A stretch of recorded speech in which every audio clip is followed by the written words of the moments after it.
सीताराम दोस्तों, इस वीडियो में हम डिस्कस करने वाले हैं carbon dioxide and carbon monoxide को। पहले देखते हैं डिफरेंस क्या है। देखो, कार्बन डाइऑक्साइड तो हम लोग बचपन से पढ़ते आ रहे हैं। कार्बन डाइऑक्साइड क्या है, हम तो ये भी जानते हैं कि कार्बन डाइऑक्साइड जो होता है वो हम ऑक्सीजन के एक्सचेंज में उसको रिलीज़ करते हैं, और जो पेड़ होते हैं वो कार्बन डाइऑक्साइड ही इनहेल करते हैं फॉर देयर सर्वाइवल। ठीक है। और कार्बन मोनोऑक्साइड थोड़ा सा न्यू है। कार्बन मोनोऑक्साइड में क्या होता है कि बहुत ज़्यादा ही हार्मफुल गैस होती है, मतलब बहुत ज़्यादा हार्मफुल गैस। एक एग्जांपल से आप समझ सकते हो कि जब आप ठंडी के टाइम पे अपने रूम में अगर कोयला जलाते हो, ठीक है, बॉन फायर वगैरह भी तुम करते हो, तो तुमने ऐसे जगह किया, तुमने पूरा रूम में किया और रूम पैक कर लिया।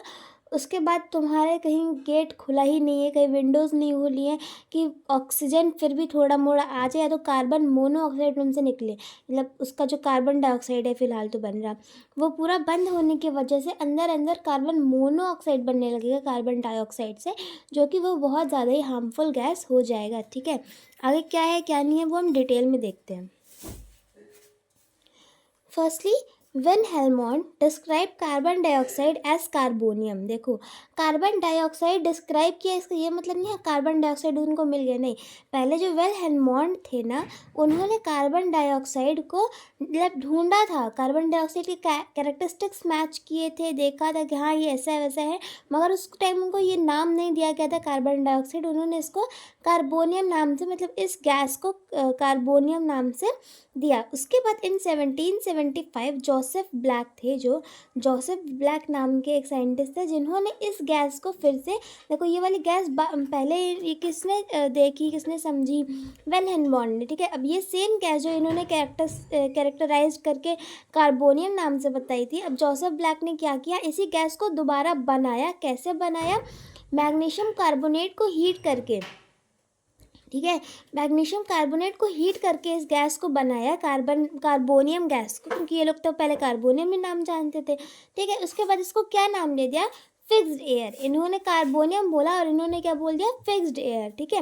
अब देखो आते हैं एंटोनियो लेवोसियर। कौन आते हैं? Antonio Lavoisier. ये बहुत सुना नाम है, क्योंकि सुना हुआ नाम है, क्योंकि he is the most famous scientist I guess. देखो, एंटोनियो लेवोसियर आते हैं, जिन्होंने इस्टेब्लिश अगर कहीं बोल देना तो इसका मतलब क्या है, खोज किसने करी होगी? इन्होंने, जिसमें भी इस्टेब्लिश लिखा होगा। ठीक है। तो इन्होंने इस्टेब्लिश किया था इस गैस को कि ये ऑक्साइड ऑफ कार्बन है, यानी कि ऑक्साइड, कैसा ऑक्साइड है? ये कार्बन का ऑक्साइड है। ठीक है। फिर इन्होंने इसको क्या नाम दे दिया? Acid carbonic.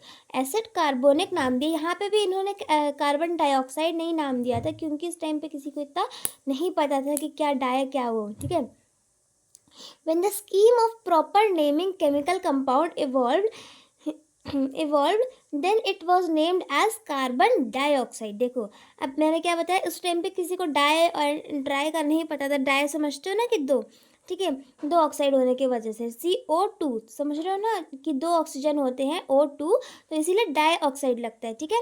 तो यहाँ पे पहले इतना इन सब चीज़ पे नहीं, मगर जब नंबर ऑफ मॉलिक्यूल्स के हिसाब से कंपाउंड्स को ना, एटम्स के नाम हिसाब से नाम दिया जाने लगा कंपाउंड्स को, तब इसका क्या नाम पड़ गया? कार्बन। कार्बन तो सब लोग लेके चल रहे थे, पहले इन्होंने भी कार्बन लिया, इन्होंने भी कार्बन लिया, इन्होंने भी कार्बन लिया, फिर कार्बन तो पड़ ही गया। ठीक है। कार्बन पड़ गया एंड ये इन्होंने क्या बताया था? ऑक्साइड ऑफ कार्बन है। ऑक्साइड कितने हैं? मगर दो है, तो इसीलिए डाई लग गया, तो कार्बन डाइऑक्साइड। ठीक। तो यहाँ हमें समझ में आया कि तुम्हारा जो कार्बन डाइऑक्साइड था उसका जन्म कैसे हुआ था। ठीक है। अब हम देखते हैं कार्बन डाइऑक्साइड एग्जिस्ट कैसे करता है नेचर में। अगर in free state in air, जो हवा में है, हमारे नॉर्मल हवा में, वो एक फ्री स्टेट में वो करता है, अकर हो, यानी कि प्रेजेंट कैसे है वो है एक फ्री स्टेट में, यानी कि वो एक कोई, देखो अब वो कैसा करता है कार्बन डाइऑक्साइड? फ्री स्टेट में। फ्री स्टेट में मतलब क्या है? वो फ्री है, अपने में आज़ाद है। ठीक है। वो किसी के साथ कंबाइंड नहीं है, किसी के साथ कंबाइंड नहीं है, फ्री स्टेट अलोन है, एयर में एग्जिस्ट कर रहा है। ठीक है।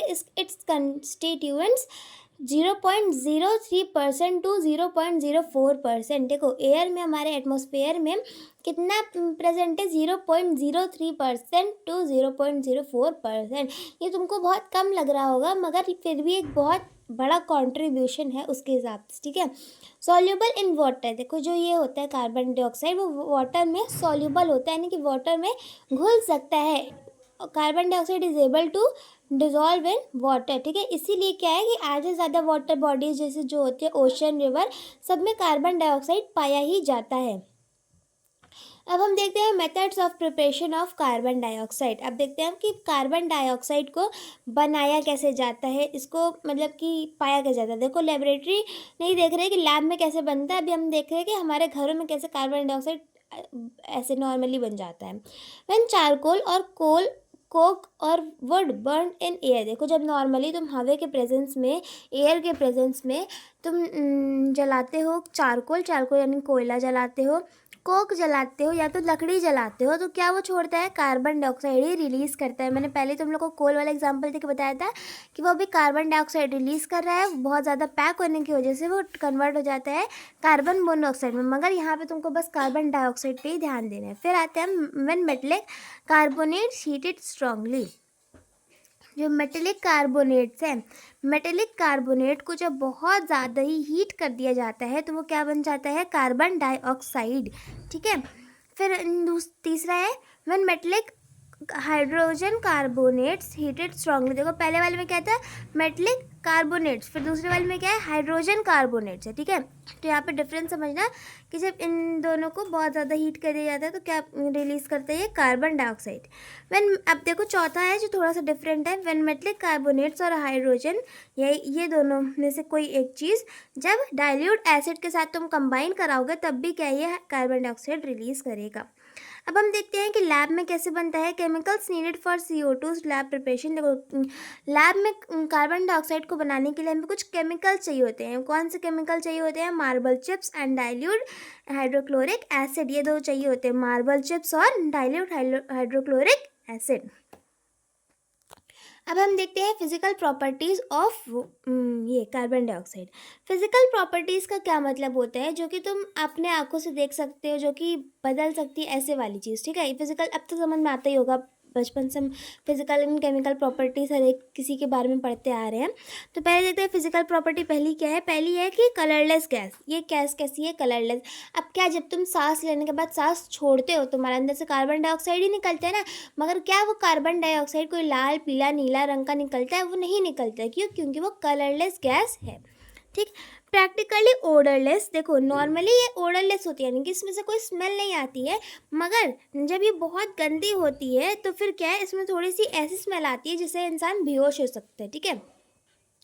वही एग्जांपल ले लो कि तुमने कुछ जलाया, मतलब लकड़ी जला दी, तो लकड़ी ऐसे नॉर्मली जब कोई सांस छोड़ने वाला कार्बन डाइऑक्साइड होता है तो उसमें से कोई स्मेल नहीं आती है, मगर यही चीज़ जब तुम वो कुछ जलाते हो लकड़ी वगैरह, तो वो क्या है, बहुत इम्प्योर कार्बन डाइऑक्साइड निकलती है, और वो इम्प्योर कार्बन डाइऑक्साइड थोड़ी सी स्मेली होती है, जिसकी वजह से इंसान बेहोश भी हो सकता है। अब देखो उसका जो टेस्ट होता है वो सॉर होता है। कोई भी कार्बन डाइऑक्साइड टेस्ट तो करा नहीं आज तक, मगर केमिकल्स वाले जो है, मतलब केमिकल वगैरह पता करके इनको पता चला है कि ये टेस्ट में खट्टा होता है, सॉर माने खट्टा। Fairlie soluble in cold water. ठंडे पानी में ये थोड़ा थोड़ा ही घुल सकता है, कार्बन डाइऑक्साइड ठंडे पानी में थोड़ा सा घुलता है। Under pressure dissolves rapidly in water. मगर जब ये कार्बन डाइऑक्साइड बहुत प्रेशर में रहता है, बहुत प्रेशर से कार्बन डाइऑक्साइड को डिज़ोल्व कराया जाता है तो बहुत जल्दी वाटर में डिज़ोल्व हो जाता है। देखो कोई भी चीज़ को तुम बहुत ज़्यादा प्रेशर से डिज़ोल्व करोगे तो वो डिज़ोल्व ईजिली हो जाएगी। नेक्स्ट प्रॉपर्टी हमारी डेंसिटी के बारे में। देखो हैवियर दैन एयर, जो कार्बन डाइऑक्साइड होता है ना, वो नॉर्मल एयर से भारी होता है, नॉर्मल एयर से भारी होता है। जो हमारे कार्बन डाइऑक्साइड की डेंसिटी होती है वो 2.22 होती है। कितनी होती है, 22 होती है, मगर यहीं पे एयर की डेंसिटी क्या होती है, 14.4। अब तुम खुद बताओ कि 22 बड़ा है या 14.4 बड़ा है। 22 बड़ा है, ठीक है, तो 22 बड़ा है, यानी कि क्या है कि डेंसिटी ज़्यादा है कार्बन डाइऑक्साइड की कंपेयर टू नॉर्मल एयर, ठीक। कैन भी देखो क्योंकि इसकी डेंसिटी ज़्यादा है, तो कोई भी चीज़ तुम भारी चीज़ से, मतलब पानी की तरह बोलना चाह रहे हैं, can be poured much the same way as other liquid, यानी कि तुम नॉर्मल जो कार्बन डाइऑक्साइड है इसको पानी की तरह से गिरा सकते हो।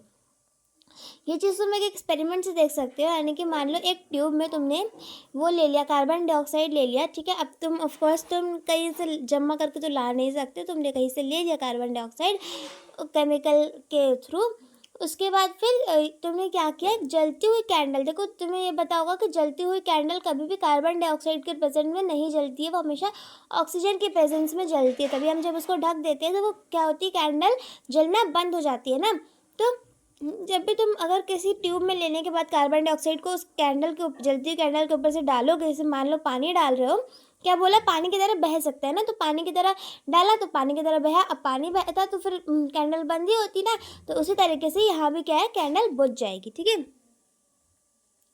Solid solid CO2 called dry ice. अब देखो जो हमारा CO2 है वो सॉलिड फॉर्म में क्या कहलाता है, ड्राई आइस। जो ड्राई आइस तुमने देखी होगी वो सॉलिड फॉर्म होता है कार्बन डाइऑक्साइड का। अब जो ये कार्बन डाइऑक्साइड है ना वो नॉन पॉइजनस गैस है। क्या तुमने कभी देखा है कि तुमने जो सांस छोड़ी, अगर वो सामने वाले पास, मतलब तुम भाई तुम्हारे सराउंड में तो कितने लोग सांस छोड़ रहे हैं ना, कार्बन डाइऑक्साइड रिलीज कर रहे हैं, तो क्या तुम बेहोश मर जाते हो? नहीं, तुम मरते नहीं हो, पॉइजनस गैस नहीं है ये, ठीक है। मगर यही चीज़ जब कार्बन मोनोऑक्साइड पे आएगी तो वो क्या हो जाएगी, पॉइजनस गैस हो जाएगी। अब रीज़न मैंने तुमको बता रखा है। देखो तुम ये चीज़ एक और चीज़ से नोटिस कर सकते हो कि कार्बन डाइऑक्साइड देखो प्लांट कंज्यूम कर सकते हैं, मगर कार्बन मोनोऑक्साइड कभी प्लांट कंज्यूम नहीं करेंगे, क्योंकि वो पॉइजनस गैस है सभी के लिए, इंसानों के लिए भी एंड प्लांट्स के लिए भी। अब हम देखते हैं केमिकल प्रॉपर्टीज़ कार्बन डाइऑक्साइड के। अभी तक हमने फिजिकल प्रॉपर्टीज़ देखी है, देखते हैं केमिकल प्रॉपर्टी पहली कौन सी है, नॉन कंबस्टिबल गैस। देखो कंबस्टिबल मतलब होता है जलना, ठीक है। मतलब कि नॉन कंबस्टिबल गैस है, यानी कि कार्बन डाइऑक्साइड जो होती है वो जल नहीं सकती है। नॉन कंबस्टिबल गैस यानी कि ना वो खुद जल सकती है और ना ही तो वो जलने को सपोर्ट कर सकती है। तभी जब तुम कैंडल को कार्बन डाइऑक्साइड के प्रेजेंस में रखते हो तो वो कैंडल बुझ जाती है, ठीक है। कंबशन वो नहीं सपोर्ट करती है। एसिडिक नेचर, देखो उसका नेचर कैसा है, नॉर्मली एसिडिक होती है, ठीक है, एसिड्स होते हैं। अब देखते हैं कार्बन डाइऑक्साइड के क्या क्या यूज़ होते हैं। देखो कार्बन डाइऑक्साइड की तो काफ़ी सारे यूज़ होते हैं, तो ये तुम खुद से भी लिख सकते हो, मगर फिर भी एक आइडिया के लिए हम लोग देख लेते हैं। पहला क्या है, सॉफ्ट ड्रिंक्स। या सॉफ्ट ड्रिंक्स यानी कोल्ड ड्रिंक वगैरह जो तुम पीते हो, जैसे पेप्सी, थम्स अप, ये सारी चीज़ जो हैं कोल्ड ड्रिंक, उसमें कार्बन डाइऑक्साइड प्रेजेंट होता है। तभी वो जब तुम उसको खोलते हो एंड वो फिश वाला साउंड आता है, ठीक है।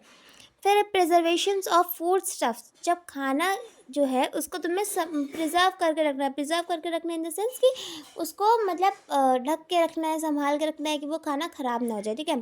फिर है यूरिया फर्टिलाइज़र। यूरिया क्या एक बहुत ही ज़्यादा इम्पॉर्टेंट फर्टिलाइज़र है हमारे खेत के लिए, ठीक है। जो तुम एग्रीकल्चर मतलब जो खेती बाड़ी करते हैं वो लोग fertiliser, as a fertiliser urea का इस्तेमाल करते हैं, ठीक है। फिर आता है यूज़फुल केमिकल्स। देखो केमिकल जो हमारे घरों में नॉर्मली काम आते हैं तो फिर लैब में भी काम आते हैं, उसमें भी कार्बन डाइऑक्साइड का प्रेजेंस होता है। एग्जांपल ले लो, वॉशिंग सोडा, यानी कि जो वॉशिंग सोडा जो होता है उसमें भी केमिकल मतलब कि ये कार्बन डाइऑक्साइड मिला होता है। मेडिकल पर्पस, रेफ्रिजरेशन, और क्या है, रीजनरेशन ऑफ O2। अब देखो ये वाले समझने वाली बात है। रीजनरेशन ऑफ O2 मतलब कि जब तुमको ऑक्सीजन चाहिए होगा तुम्हें उसको एक्सचेंज में वो देना पड़ेगा ना, कार्बन डाइऑक्साइड, तो फिर वो कार्बन डाइऑक्साइड लिया एंड ऑक्सीजन दे दिया। फिर है फायर फाइटिंग, ठीक है। अब हम देखते हैं कि टेस्ट ऑफ CO2, यानी कि CO2 प्रेजेंट है तो वहाँ तुम्हारे नेचर में या नहीं, तुम कैसे पता करोगे, इन सब चीज़ों से। किन सब चीज़ों से हम वो पढ़ते हैं, burning matchstick in the box of CO2। अब देखो तुमने माचिस जलाई, अगर माचिस जल गया इसका मतलब वहाँ पे CO2 नहीं है। मगर कोई डब्बे के अंदर रख के जलाओ जिसके अंदर CO2 तुम्हें बताया गया क्या प्रेजेंट है, तुमने जलाया, वहाँ माचिस नहीं जली, इसका क्या मतलब है कि वहाँ पे CO2 प्रेजेंट है, क्योंकि जो CO2 है वो कंबशन को सपोर्ट नहीं करता है, ठीक है। फिर क्या है, turns clear lime water milky when, देखो जो क्लियर लाइम वाटर होता है ना वो एक मिल्की स्ट्रक्चर में होता है, मगर जब तुम उसके ऊपर CO2 पास कराते हो तो जो उसकी मिल्कीनेस होती है वो ख़त्म हो जाती है, ठीक है। अब हम आते हैं तुम्हारे फेवरेट टॉपिक पे, कार्बन मोनोऑक्साइड, क्योंकि ये तुम्हारा नया टॉपिक है इसीलिए इंटरेस्टिंग तो होना चाहिए। तुम देखते हैं कार्बन मोनोऑक्साइड। कार्बन मोनोऑक्साइड के बगल में ही मैंने लिख रखा है इसलिए पॉइजनस गैस होती है, क्योंकि ये पॉइजनस गैस के नाम से ही जानी जाती है। देखो not occur in atmosphere naturally, normally atmosphere में प्रेजेंट नहीं होती है कार्बन मोनोऑक्साइड, नहीं तो हर कोई सूंघते सूंघते मर रहा होता है, क्योंकि एक पॉइजनस गैस है। Places where compounds are burn in large amount in limited supply of air. ये जो कार्बन मोनो ये जो कार्बन मोनोऑक्साइड है नॉर्मल नेचर में अकर नहीं करता, वो कब बनता है, places where compounds are burn, जब कंपाउंड, कोई नॉर्मल तुमने कंपाउंड जला दिया, तुमने लकड़ी ही जला दी, तुमने कोयला ही जला दिया, उसके बाद तुम क्या कर रहे हो, ये नहीं कि तुम खिड़की खोल दो, नहीं, तुम खिड़कियाँ बंद कर दे रहे हो, तो फिर सप्लाई ऑफ एयर क्या हुआ, कम हो गया, लिमिटेड सप्लाई ऑफ एयर, तो वहाँ पे एयर का सप्लाई कम हो गया नॉर्मली, यानी कि अब देखो CO2 जो उससे बन रहा है लकड़ी के जलने की वजह से, वो बाहर नहीं जा रहा है, वो अंदर रह के क्या हो जा रहा है, कार्बन मोनोऑक्साइड में convert, also present in small amounts of in coal gas, coal gas यानी कि कोयले की जो धुआं निकलता है कोयले से, उसमें कार्बन मोनोऑक्साइड प्रेजेंट होता है। How it is added to atmosphere, अभी एटमॉस्फेयर में कैसे आता है, carbon plus oxygen is equal to carbon dioxide, यानी कि जब तुम कार्बन और ऑक्सीजन मिलाते हो तो क्या बनता है, कार्बन डाइऑक्साइड, मगर ये चीज़ तुम कार्बन डाइऑक्साइड प्लस कार्बन मिलाते हो, यानी कि कोई ऑक्सीजन का यहाँ पे वो है ही नहीं, प्रेजेंस ही नहीं है, ऑक्सीजन है ही नहीं, तो क्या बन जाता है, कार्बन मोनोऑक्साइड बन जाता है। कार्बन डाइऑक्साइड प्रेजेंट था, कार्बन डाइऑक्साइड तो निकल ही रहा था, अब क्या है, तुमने एयर नहीं दिया तो कार्बन बन गया, और तो क्या हो गया, नहीं मतलब देखो जो कोयला था वो तो कार्बन के ही फॉर्म में ना, वो कार्बन ही जल रहा है, अब तुमने जो उससे निकल रही है भाप वो कौन सी है, कार्बन डाइऑक्साइड है, अब तुम देखो कार्बन डाइऑक्साइड कार्बन मिला क्या बना, कार्बन मोनोऑक्साइड, ठीक है। अब देखते हैं इट्स पॉइजनस नेचर, वो इतना कैसे पॉइजनस है, 1% of this can kill person in 10 minute, देखो अगर वहाँ पे 1% भी अगर कार्बन मोनोऑक्साइड है तो वो और 0% ऑक्सीजन है तो वो क्या करता है, 10 मिनट के अंदर अंदर इंसान को पूरा का पूरा मार सकता है। एक्सीडेंट्स कॉज बाय दिस, अब देखो इसकी वजह से क्या क्या एक्सीडेंट्स होते हैं, स्पेशली ठंडी की ये बात की जाती है, क्योंकि ठंडी में हम लोग को इतनी गर्मी चाहिए होती है कि हम पूरा रूम बंद कर देते हैं, कोयला अंदर जला के बैठे रहते हैं ताकि पूरा रूम तुम्हारा गर्म रहे, वहाँ गर्म नहीं तुम मर सकते हो, क्यों, क्योंकि वहाँ पे कार्बन मोनोऑक्साइड का जनरेशन हो रहा है, ठीक। अब देखो जब अगर तुम कभी गैरेज में गलती से गार्बेज नहीं, गैरेज में तुम गलती से सो गए, उसके बाद तुम्हारा इंजन जो है वहाँ पे चल रहा है, ठीक है, इंजन चालू छोड़ के गैरेज में अगर कोई सो गया, देखो मेनली इतना सोने को क्यों बोलते हैं, क्योंकि जब तुम सोते हो तुम्हारी बॉडी क्या है उस टाइम सबसे ज़्यादा एक्टिव रहती है चीज़ों को डेवलप करने के लिए, ठीक है, तो वो सब चीज़ रात में ही हार्म करते हैं, क्योंकि उस टाइम पर तुम्हें कुछ पता नहीं है ना, टोबैको स्मोक, अब देखो यही चीज़ अगर तुम जाग रहे हो तो तुमको समझ में आता है कि क्या हो रहा है, तुम जाकर खिड़कियाँ खोल सकते हो, मगर तुम सो रहे हो तुम्हें तो कोई होश ही नहीं रहता है ना। अब देखो टोबैको स्मोकिंग वालों को भी प्रॉब्लम होती है कार्बन मोनोऑक्साइड वाली, ठीक है। तो ट्रीटमेंट्स तुम क्या कर सकते हो कि पहले तो अगर किसी इंसान को ये घुटन वाली हो रही है तुम उसको खुली हवा में ले जाओ, ठीक, उसको आर्टिफिशियल कार्बोजन दो, कार्बोजन मतलब कि जिसमें कि 95% ऑक्सीजन हो, 5% थोड़ा सा कार्बन डाइऑक्साइड हो, क्योंकि वो आर्टिफिशियल ऑक्सीजन वो तुम्हें सप्लाई करा रहा है। और अगर ऐसी जगह है जहाँ पे कार्बन मोनोऑक्साइड का प्रेजेंस है, कोई तुम ऐसी इंडस्ट्री में काम कर रहे हो, तो वहाँ पे जो स्टाफ है उनको मास्क का सप्लाई करो, ठीक है। सो इस वीडियो में हमने पूरा carbon dioxide and carbon monoxide के बारे में पढ़ लिया है, तो ये चैप्टर हमारा यहीं फिनिश होता है। थैंक्स।